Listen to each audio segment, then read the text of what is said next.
ആ ഖുർആനേക്കാൾ സ്വഹീഹായ ഒരു ഹദീസ് ഉണ്ടാകുമെന്ന് നമ്മൾ വിശ്വസിക്കുന്നില്ല. ആ ഖുർആന് വിരുദ്ധമായി എന്തൊക്കെ ഉദ്ധരണികൾ ആരൊക്കെ വായിച്ചു കൽപ്പിച്ചാലും വിശുദ്ധ ഖുർആന്റെ മുമ്പിൽ നിലനിൽക്കുവാൻ ആ തെളിവുകൾക്ക് സാധ്യമല്ലാത്തതുകൊണ്ട് റസൂലുള്ളാഹിക്ക് സിഹിർ ബാധിച്ചു എന്ന പരാമർശങ്ങളെ നമ്മൾ തള്ളിക്കളയും. ഇനിയുള്ളത് ഇതിന് വിപരീതമായിട്ട്, ഖുർആനിൽ വന്നതിന് വിപരീതമായിട്ട് ഒരു സഹീഹായ ഹദീസിലും ഒരു വാർത്ത ഉണ്ടാവില്ല.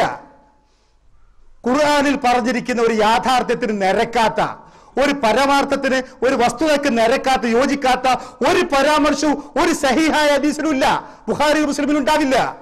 അതുകൊണ്ട് ഈ വിഷയത്തിലും നമ്മുടെ ധാരണകൾ അവിടെ വെക്കുക, അള്ളാഹും റസൂലും പറഞ്ഞ് തീരുമാനിക്കാം, സ്വീകരിക്കാം. ഖുർആൻ പടച്ചതമ്പുരാൻ ജിബ്രീൽ മുഖേന നേർക്കുനേരെ അള്ളാഹുവിന്റെ പ്രവാചകർക്ക് ഇറക്കി കൊടുത്തിരിക്കുന്ന ദൃഷ്ടാന്തമാണ്. അത് അന്നു തന്നെ രേഖപ്പെടുത്തപ്പെടുകയും ചെയ്തു. എന്നാൽ ഹദീസ് ഗ്രന്ഥങ്ങളിലൂടെ നമുക്ക് ലഭിച്ചുകൊണ്ടിരിക്കുന്ന ഹദീസുകൾ പ്രവാചക തിരുമേനി സ്വല്ലല്ലാഹു അലൈഹി വസല്ലമയുടെ വാക്കുകളും പ്രവൃത്തികളും അനുവാദങ്ങളുമാണെങ്കിലും അത് രേഖപ്പെടുത്തപ്പെടുന്നത്, അത് ഗ്രന്ഥങ്ങളിലാകുന്നത് പ്രവാചക തിരുമേനിയുടെ മരണശേഷം പിന്നെയും വർഷങ്ങൾ, ചിലപ്പോൾ പതിറ്റാണ്ടുകൾ കഴിഞ്ഞിട്ടാണ്.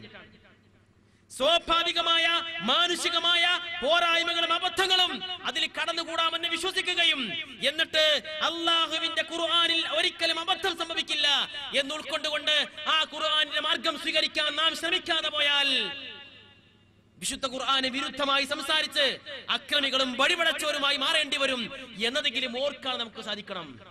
സ്വാഭാവികമായ മാനുഷികമായ അബദ്ധങ്ങളും പോരായ്മകളും ഹദീസുകളിൽ സംഭവിക്കുമെങ്കിൽ ഇന്ന് നിലവിലുള്ള ഏത് ഹദീസ് ഗ്രന്ഥമാണ് ഈ ആരോപണത്തിൽ നിന്ന് മുക്തമായിട്ടുള്ളത്? കരിമ്പിലാക്കലിന്റെ ഈ വാദം തന്നെയല്ലേ ചേകനൂരികൾക്കുമുള്ളത്? ഈ വാദം അടിസ്ഥാനരഹിതമെന്ന് റഊഫ് മദനി. ലാ ഉൽഫിയന്ന അഹദക്കും, ഞാൻ നിങ്ങളിൽ ഒരാളെ കാണാൻ ഇടവരാതിരിക്കട്ടെ. നബി പറയാണ്, എന്റെ സമുദായത്തിലെ ഒരാളെ ഞാൻ കാണാൻ ഇടവരാതിരിക്കട്ടെ. എങ്ങനെ? മുത്തക്കിയൻ അല അരീക്കത്തിഹി, അയാൾ തന്റെ ചാരു കസേരയിൽ അല്ലെങ്കിൽ ചാരു ബെഞ്ചിൽ ചാരിയിരിക്കുന്നു. യഅ്തീഹിൽ അംറു മിൻ അംരി ഇമ്മാ അമർതു ബിഹി ഔ നഹൈതു അൻഹു, ആ സമയത്ത് എന്റെ ഒരു കൽപ്പന, എന്റെ ഒരു കാര്യം, നബിയുടെ ഒരു പാഠം, ഒന്നുകിൽ നബി പഠിപ്പിച്ചത് അല്ലെങ്കിൽ വിരോധിച്ച ഒരു കാര്യം അയാൾ അരികിൽ വന്ന് ആരോ പറയുന്നു, ഇങ്ങനെ നബി പറഞ്ഞിട്ടുണ്ടല്ലോ. ഫയഖൂലു, അന്നേരം അയാളുടെ പ്രതികരണം, ലാ അദിരി, എനിക്കതൊന്നും അറിയില്ല. മാ വജദ്നാ ഫീ കിതാബില്ലാഹി തബഅനാഹു, അള്ളാന്റെ കിതാബിൽ ഖുർആനിൽ എന്താ ഉള്ളത് അത് മാത്രമേ ഞാൻ പിൻപറ്റുള്ളൂ എന്ന് ഒരാൾ പ്രതികരിക്കുന്നു. ഇങ്ങനെ പ്രതികരിക്കുന്ന ഒരാളെ എനിക്ക് കാണാൻ ഇടവരാതിരിക്കട്ടെ എന്ന് നബി സല്ലല്ലാഹു അലൈഹി വസല്ലം ഒരിക്കൽ പറഞ്ഞു. എന്നുവെച്ചാല് തന്റെ ചാരുബെഞ്ചിൽ ചാരി ഇരിക്കും നേരത്ത് എന്റെ നബി സല്ലല്ലാഹു അലൈഹി വസല്ലമ കൽപ്പിക്കുകയോ വിരോധിക്കുകയോ ചെയ്ത ഒരു വിഷയത്തെപ്പറ്റി, ഒരു കാര്യത്തെപ്പറ്റി ഒരാൾ അയാൾക്ക് അറിവ് കൊടുക്കുന്നു, പറഞ്ഞു കൊടുക്കുന്നു. ആ സമയത്ത് അയാൾ പറയുന്ന പ്രതികരണം, എനിക്കിതൊന്നും അറിയില്ല, നബി പറഞ്ഞതാണോ അല്ലയോ എന്ന് അന്വേഷിക്കാൻ എനിക്കത് കേൾക്കും വേണ്ട, അള്ളാന്റെ കിതാബിൽ എന്താ ഉള്ളത് അത് മാത്രമേ ഞാൻ സ്വീകരിക്കുകയുള്ളൂ എന്ന് പറയുന്ന ഒരാളെ ഞാൻ കാണാൻ ഇടവരാതിരിക്കട്ടെ എന്ന് നബി സല്ലല്ലാഹു അലൈഹി വസല്ലം പറഞ്ഞു. ഈ പറഞ്ഞ വാക്കിന്റെ അർത്ഥം എന്താണ്? ഞാൻ കാണാൻ ഇടവരാതിരിക്കട്ടെ എന്ന് നബി സല്ലല്ലാഹു അലൈഹി വസല്ലം പറയുന്ന വചനം ഒരു പ്രവചനമാണ്. പിന്നീട് സംഭവിക്കാൻ പോകുന്ന ഒരു സംഭവത്തെ പറ്റി നബി സല്ലല്ലാഹു അലൈഹി വസല്ലം പറഞ്ഞു വെച്ച ഒരു പ്രവചനമാണത്.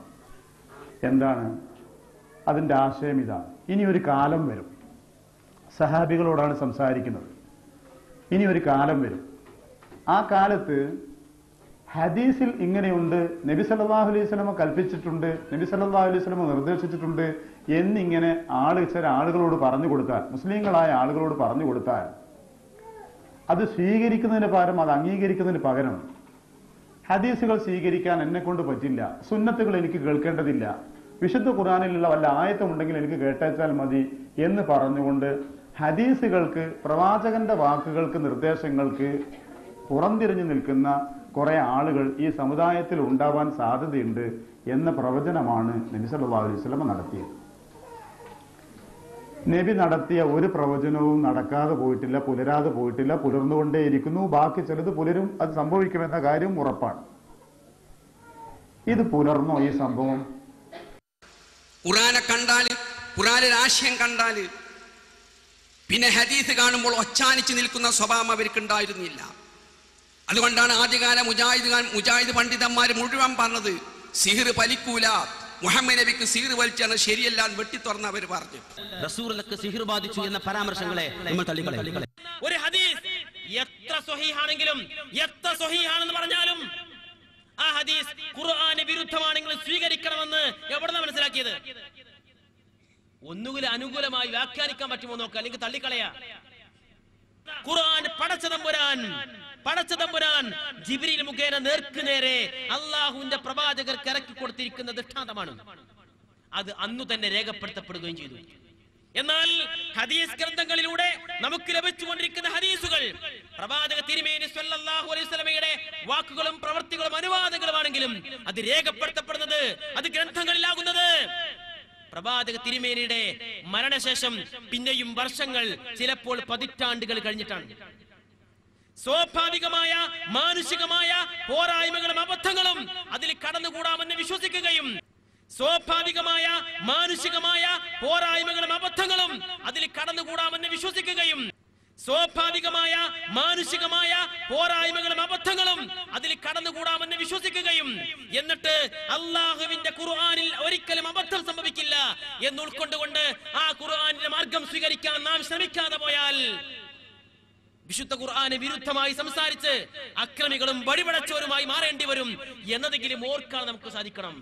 ഖബർ ആഹാദ് വിശ്വാസകാര്യങ്ങൾക്ക് അസ്വീകാര്യമാണെന്ന് എഴുതുകയും ബുഖാരിയിലെ 60 ഹദീസുകൾ നിഷേധിക്കുകയും ചെയ്തതിനാലാണ് ചേകനൂരിലേക്ക് താങ്കളെ ചേർത്തി പറയുന്നതെന്ന ശത്രുക്കളുടെ വാദത്തെക്കുറിച്ച് എന്ത് പറയുന്നു?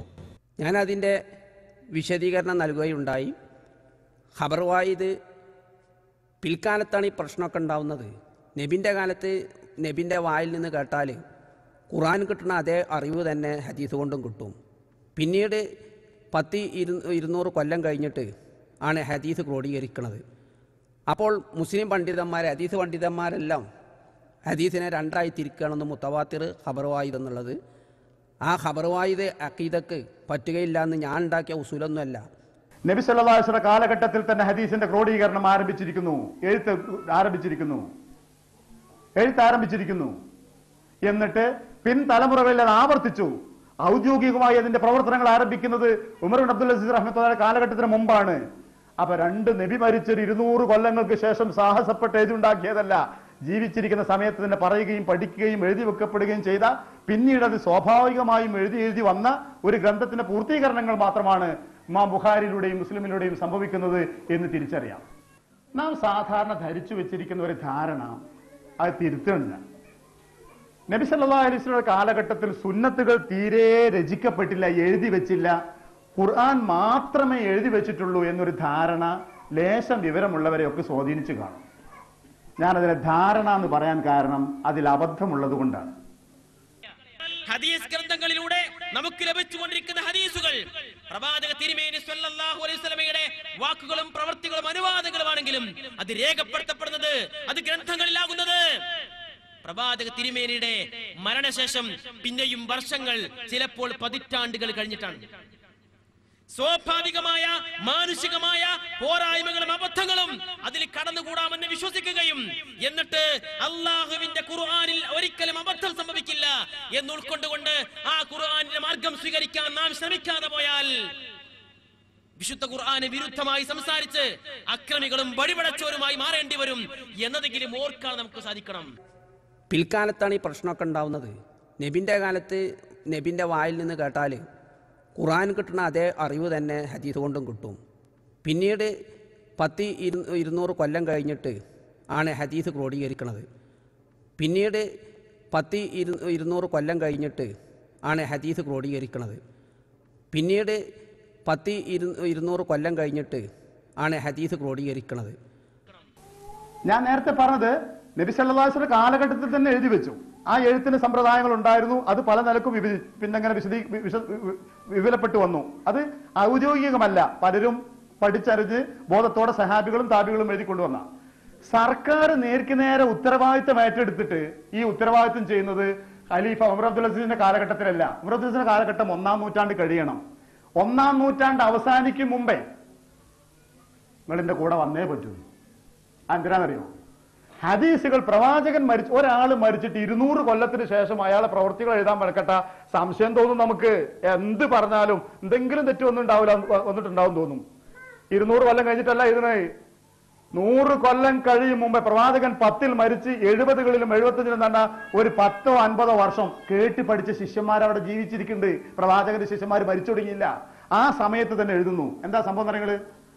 അബ്ദുൽ അസീസിന്റെ ഉമർ ബിൻ അബ്ദുൽ അസീസിന്റെ പിതാവ് അബ്ദുൽ അസീസ് റഹ്മത്തുള്ളാഹി അലൈഹി അദ്ദേഹത്തിന്റെ ഗവർണറായ ഈജിപ്തിലെ പിന്നെ കുസൈർ ബിൻ മുറി എന്ന് പറയുന്ന താബി പണ്ഡിതന് ഒരു കത്ത് എഴുതുന്നുണ്ട്. ഈജിപ്തിലുള്ള ഹദീസുകൾ മുഴുവൻ ക്രോഡീകരിക്കുക. ഈ സംഭവം ഹിജ്റ 80-ന് മുമ്പാണ്. ഹിജ്റ 80-ന് മുമ്പ് 2-ാം നൂറ്റാണ്ട് എത്തിയില്ല ഹദീസുകൾ. എന്നിട്ട് അദ്ദേഹം എഴുതിയ കത്തിലൊരു വാചകം, അബൂ ഹുറൈറയുടെ ഹദീസുകൾ ക്രോഡീകരിക്കേണ്ടതില്ല, ബേജാറാവണ്ട, അത് ക്രോഡീകരിച്ച് ഇവിടെ ഉണ്ട് എന്ന് അതിന്റെ ബാക്കി. സുബ്ഹാനല്ലാഹ്, അന്തം വിട്ടുപോകും ചരിത്രത്തിന്റെ പിന്നാലെ പോയാൽ. അബൂ ഹുറൈറ റളിയല്ലാഹു അൻഹുവിന്റെ ഹദീസുകൾ, അദ്ദേഹത്തിലൂടെ റിപ്പോർട്ട് ചെയ്യപ്പെട്ട ഹദീസുകൾ ഇദ്ദേഹത്തിന്റെ പിതാവ് മർവാൻ ഇബ്നുൽ ഹക്കമിന്റെ കാലഘട്ടത്തിൽ തന്നെ പൂർണ്ണമായും എഴുതിയിട്ട് മുസ്ലിങ്ങളുടെ അത് പുസ്തകങ്ങൾ എവിടെ ക്രോഡീകരിച്ച് സൂക്ഷിച്ചു വെച്ചത്? നിങ്ങൾ ഹദീസിന്റെ ബൃഹൽ ഗ്രന്ഥങ്ങൾ സർക്കാർ ഖജനാവിൽ സൂക്ഷിച്ചു വെച്ചു. ജനങ്ങൾക്ക് പഠിക്കാൻ വേണ്ടിയിട്ടില്ല, ഒരു കാലത്ത് സംശയം വന്ന നോക്കാൻ വേണ്ടിയിട്ട്. അബൂബക്കർ സിദ്ദീഖിന്റെ കാലഘട്ടത്തിൽ ഖുർആന്റെ അസ്ലി കോപ്പി എഴുതിയിട്ട് അബൂബക്കറും പിന്നെ ആയിഷയും ഒക്കെ സൂക്ഷിച്ചതുപോലെ, ഉമർ ഖത്താബും പിന്നെ ഹഫ്സയും ഒക്കെ സൂക്ഷിച്ചതുപോലെ, ഹഫ്സയും സൂക്ഷിച്ച പോലെ ഓർമ്മയില്ല? അങ്ങനെ അബൂബക്കർ സിദ്ദീഖിന്റെ കാലത്ത് ഖുർആന്റെ ഒരു കോപ്പി എഴുതി ഉണ്ടാക്കിയിട്ട് നഷ്ടപ്പെടാണ്ടിരിക്കുക എഴുതിയിട്ട് അദ്ദേഹം സൂക്ഷിച്ചു. പിന്നെ ഉമർ സൂക്ഷിച്ചു. പിന്നെ ഉമറിന്റെ മകൾ നബിയുടെ ഭാര്യ ഹഫ്സ സൂക്ഷിച്ചു. പിന്നെ ഉസ്മാൻ ബിൻ അഫ്ഫാന്റെ കാലത്ത് അതിന് കോപ്പി എടുത്തില്ലേ? ഇതുപോലെ ഹിജ്റ 70-75 കാലഘട്ടങ്ങൾക്ക് മുമ്പ് തന്നെ അബൂ ഹുറൈറയിലൂടെ റിപ്പോർട്ട് ചെയ്യപ്പെടുന്ന ഹദീസുകൾ മുഴുക്കതും മിക്ക ഹദീസുകൾ റിപ്പോർട്ട് ചെയ്യുന്ന ഹദീസാണ് അബൂ ഹുറൈറ. അത് മുഴുവൻ അതിന് മുമ്പ് തന്നെ ക്രോഡീകരിച്ച് പൂർത്തീകരിച്ചിട്ട് മുസ്ലിങ്ങളുടെ ഖജനാവിൽ സൂക്ഷിച്ചു വെച്ചിരുന്നു, ലോക്കറുകളിൽ സൂക്ഷിച്ചു വെച്ചിരുന്നു, സാർക്ക് നഷ്ടപ്പെടാണ്ടിരിക്കാൻ. മിച്ചമുള്ള ഹദീസുകൾ ഈജിപ്തിലുള്ളതും മറ്റു ഭാഗത്തുള്ളത് എഴുതാൻ ഉമർ ബിൻ അബ്ദുൽ അസീസിന്റെ പിതാവ് ഉത്തരവിട്ടു. അതിന്റെ അർത്ഥം ഉമർ ബിൻ അബ്ദുൽ അസീസ് റഹ്മത്തുള്ളാഹി അലൈഹി ഹിജ്റ 101-ൽ വരുമ്പോഴേക്ക്, ഹിജ്റയുടെ 1-ാം നൂറ്റാണ്ട് കഴിയുമ്പോഴേക്ക് ഹദീസുകൾ ഏതാണ്ട് ക്രോഡീകരിക്കപ്പെട്ട് കഴിഞ്ഞിരുന്നു എന്ന് അതിന്റെ അർത്ഥം. പിന്നെ നബിക്ക് സിഹ്ർ വലിച്ചെന്നുള്ള ഹദീസാണ്. അത് ഞാൻ അതിന്റെ സനദിന്റെ അടിസ്ഥാനത്തിലും ആശയത്തിന്റെ അടിസ്ഥാനത്തിലും ഞാൻ ദുർബലമാണ്, അസ്വീകാര്യമാണ് എന്ന് ഞാൻ എഴുതിയിട്ടുണ്ട്. അത് എഴുതിയത് കൊണ്ട് മുജാഹിദ് പ്രസ്ഥാനം പിന്തുടരുന്ന ആശയാദർശത്തിന് എന്താ കൂട്ടരെ എന്താ കുഴപ്പം സംഭവിച്ചുള്ളത്? എല്ലാം ഒരു തരം സാധാരണഗതിയിൽ ഒരു നിസ്സാര ഭാവം പോലെ. ഒരു വ്യക്തി നിങ്ങളുടെ കുടുംബത്തിലോ നിങ്ങളിൽ ആരെങ്കിലും സംഭവിക്കാതിരിക്കട്ടെ, നമ്മൾ ആരെങ്കിലും ഒരാൾ സുന്നത്തിനെ നിഷേധിക്കുന്നു എന്ന് വിചാരിക്കുക, പ്രവാചക ചര്യയെ പാടെ നിഷേധിക്കുന്നു, ഹദീസിനെ നിഷേധിക്കുന്നു എന്ന് വിചാരിക്കുക, ആ മനുഷ്യന് പിന്നെ ശറയിൽ ദീനിൽ സ്ഥാനമല്ല. ഇതൊരു സാധാരണ നമ്മുടെ നാട്ടിൽ നടക്കുന്ന പോലെയുള്ള ഒരു തർക്ക പ്രശ്നമല്ല ഇത്.